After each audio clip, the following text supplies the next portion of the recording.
Pisces, and welcome to Live in the Solution. I'm your astrologer and tarot card reader, Mary Trimble, with your reading for January the 27th through February the 2nd. What wonderful gifts, guidance, blessings, and helpful information can you give Pisces? Guys, this is a general reading. It's for the collective, so take what resonates, leave the rest. If you'd like a personal reading, click on this link here that will take you to my website. This is for your sun, moon, and rising, so all the links to the other videos will be below. Check them out. Okay, Pisces, what wonderful gifts, guidance, blessings, and helpful information can you give Pisces through these cards for January the 27th through February the 2nd? 3 cards for Pisces, please. 2 more cards for Pisces. Is that 1? Yeah. 2 more cards for Pisces, please. Oh, there you go. 1 more card. Is that it? Yes, that's it. Lovely. Okay, now let's clarify those cards with your clarifying cards. These are clarifying cards for Pisces. What wonderful gifts, guidance, blessings, and helpful information can you give Pisces through these clarifying cards for January the 27th through February the 2nd? Please clarify. Oh, there you go. Please clarify.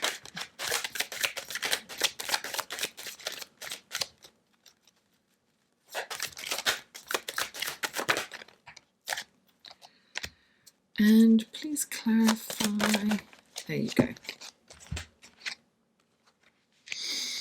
Okay, let's take a look at your cards, Pisces. Okay, the first card out for you is the Lover's card, clarified by the 7 of Cups. Then you have the 3 of Swords, clarified by the King of Wands. Then you have the Temperance card, clarified by the King of Swords. The King of Swords has shown up in a lot of these readings. So there's a lot of crossover here. Check out your sun, moon, and rising. The first card out is the Lover's card, darling. The Lover's card can signify a decision too. But I'm kind of getting that you're at the crossroads perhaps of a relationship and you're not knowing in which direction to go. Should you take it deeper, or should you leave it, or should you choose someone else? I feel that you've got this confusion over this relationship, Pisces, whatever this is. And this is like very Neptunian, right? You have Venus and Neptune in your sign, so there's definitely all about love. It's about beauty as well. It's about music, poetry, creativity, art, seeing the beauty in everything. But I feel that you have all these choices and you're just confused. You don't know which way. Should you stay? Should you go? Are you in love? Aren't you? Are they in love with you, or aren't they? So look, this is the 7 of Cups. 7 is an introspective number. When this card comes up, it's saying the answer is within. It's within. So you need to meditate. You need to connect with source energy, with spirit, so that you can be guided intuitively through their guidance, through spirit's guidance. And you have the 3 of Swords. That's pain. And I'm really getting that it is about a relationship. Underneath this, clarifying this, is the King of Wands. And the King of Wands just loves to be entertained. He can get bored very easily. So feel that you've got this... you're feeling kind of betrayed, or Perhaps someone's cheated on you. It's not a good feeling. This pain, this is what Eckhart Tolle calls the pain body. It's an old pain that rears its ugly head every now and again. Somebody may do something, that a situation may come up for you, or somebody might say something or do something that kicks up this old pain for you. And it doesn't feel great. There's no two ways about it. It's pain, right? The really deep pain, though, in this is avoiding it. So when this comes up, it's saying, take it head on. Take it into your heart. Feel that pain, and then you can release it. It's like encompass it. Connect the dots if you can. So listen, this is the King of Wands comes in. He's brilliant. He's charming. He's gregarious. He can sweep you off your feet, right? But he gets it when you try to hold on to him. He's got to go. It's like you can't have ownership with the king. You have to just allow him to come and go. And I think I'm getting that for your lover. So it's don't hold on too tight. Allow your lover, he or she or they, if they don't identify in a binary way, then you just allow them to be who they want to be. Allow them to come and go as they wish. Don't mistrust them. You need to trust them. The fact is, it's not even about trust. It's just about allowing them to have their own life. And if they're meant to be there, they'll be there. If they're not, they're going to go. It's acceptance. If this is the right person, they will be there for you. So it's about connecting spiritually, because the King of Wands is a brilliant leader as long as he's guided spiritually. So you need to be guided within by source energy.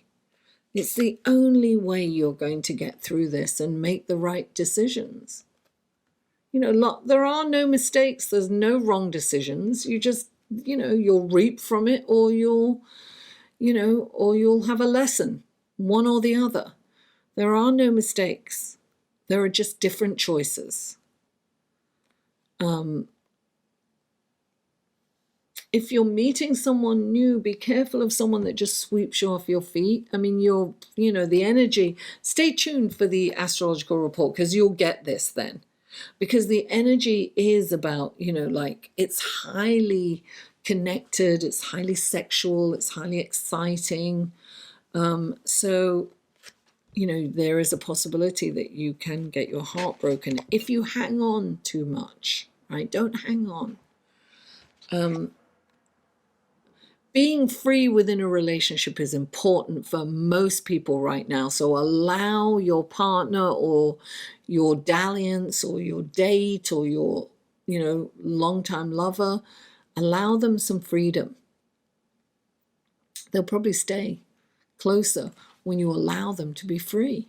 They'll come back. You've got the Temperance card. This has come up for a few people, and this is about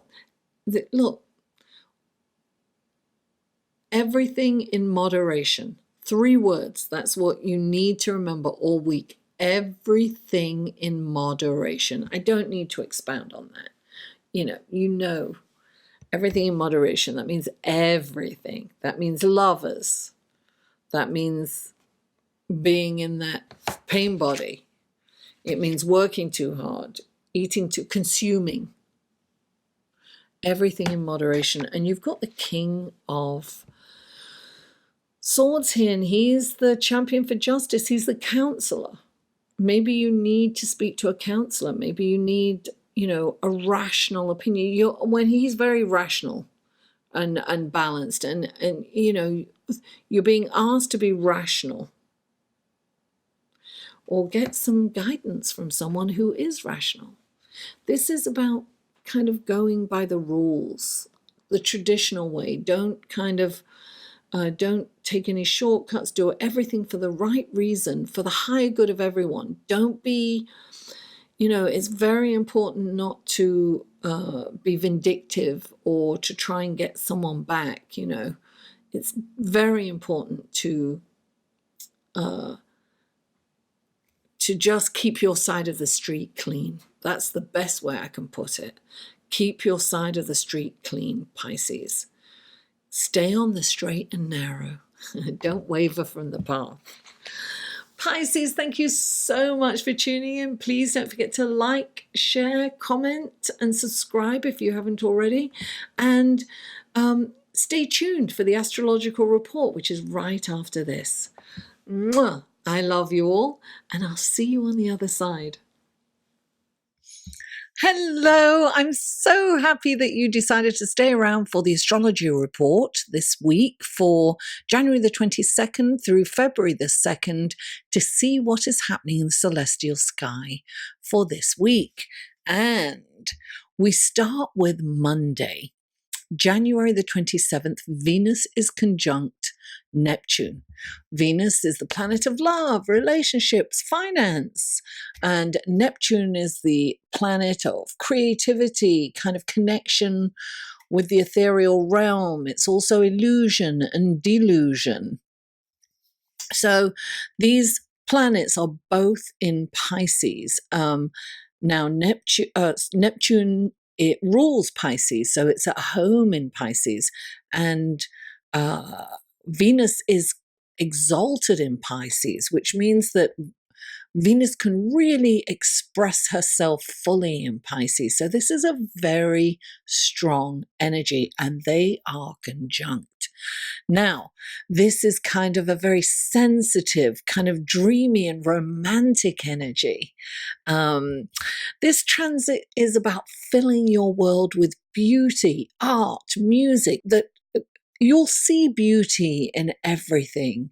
You may even see a relationship through rose-tinted glasses. It may not be as great as you think it is.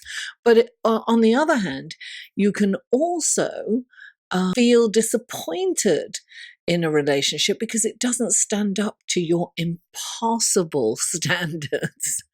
Because this is a very idealistic energy. Now, meanwhile, it's incredible for creativity and fantasy writing. So if you're a writer, it's brilliant for that. Any kind of creative endeavor, the visual arts, it's a wonderful way to channel this energy.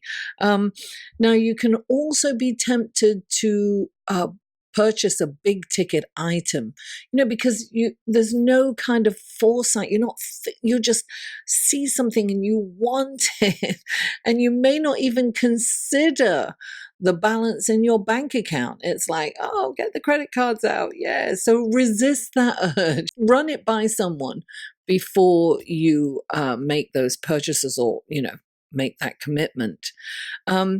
You may also find it a little difficult to focus at work because Neptune is very kind of dreamy and can take you on these long kind of daydreams, and you can get lost in thought. So a good thing to do at this time is to meditate, because this is a really beautiful way of connecting with the ethereal realm. And I mean, I've been feeling it today. And I haven't been able to focus till it's really late on these readings because I just wanted to think and contemplate and do other things, frankly. On Tuesday, January the 28th, Mars is square to Neptune, which is the very next day at 5:34 a.m. Eastern Standard Time, so it's kind of early in the morning. We're already feeling it. We've been feeling it for a few days. Neptune is a very slow-moving planet, so it will be feeling this for a while. So you may be feeling wiped out and tired.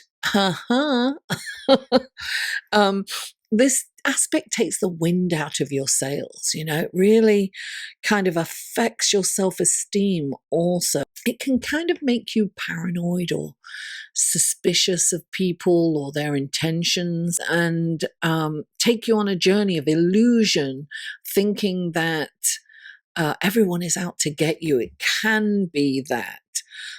This is an energy that can have you gossiping or meddling in other people's affairs or business, and it's on, as well, you can be easily deceived by people, or, perhaps, look, if somebody approaches you with a get rich quick scheme and it seems too good to be true, it's probably a scam.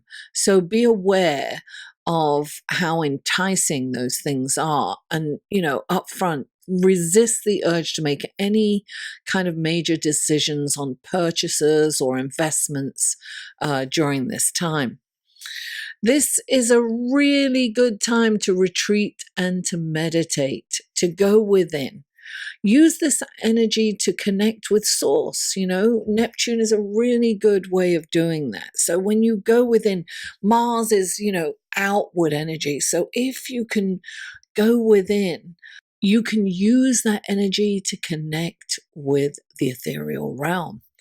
And, stay out of people's business and work through your own issues instead. This is a good time to work through what's going on with you and to address anything that's holding you back. Now, on Friday, January the 31st, the moon is void of course from 10 a.m. Eastern Standard Time till 7:28 p.m. when it enters Taurus. So don't sign any contracts during this time and don't commit to anything while the moon is stationary, because it is just there and it's not moving. It's not getting any kind of momentum. So you don't want to commit to anything during this time. It's very kind of much like Mercury in retrograde energy. Another reason to not purchase anything. You can regret things. Regret purchases or commitments. Anything that you've signed, you may regret it, so don't do that on Friday. Now, on Sunday, February the 2nd, it's Groundhog Day, by the way. Seems really early to be Groundhog Day. Anyway, it is. And Venus is sextile Pluto at 2:07 a.m. Pluto's a very slow-moving planet. It's an outward planet. It's a modern planet. So we are going to feel this energy. And look, it's a beautiful energy because sextile is harmonious, right? So during this time, shallow connections are not tolerated during this transit. Only deep, meaningful connections are fostered, and it's all we have time for. We don't have time for inauthentic or, shallow people. It's really, we want deep and meaningful connections. Now, if you are already committed to somebody, your relationship could evolve to a new plateau, a more meaningful, perhaps even spiritual connection with your loved one.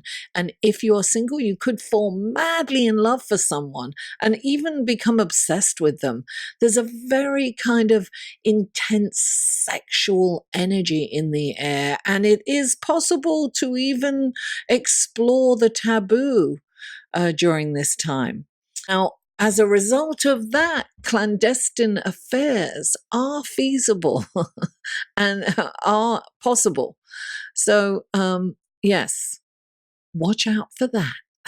Thank you so much for staying till the end of this video, and I really appreciate you. Please don't forget to like, share, comment, and subscribe if you haven't already. And guys, another way to support me is through Patreon.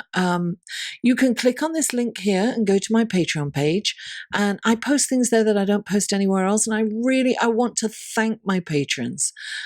They really help me each month. That really helps. And you can support me for as little as $1 a month, which is $12 a year. It's not a lot for you, but it's huge for me. That all mounts up, and I really appreciate your support. And if not, darling, I don't want to push you. That's great. You can check out my Patreon page anyway. And I just want to let you know that I really appreciate you. Thank you for tuning in. Mwah! I love you all, and I'll see you next week.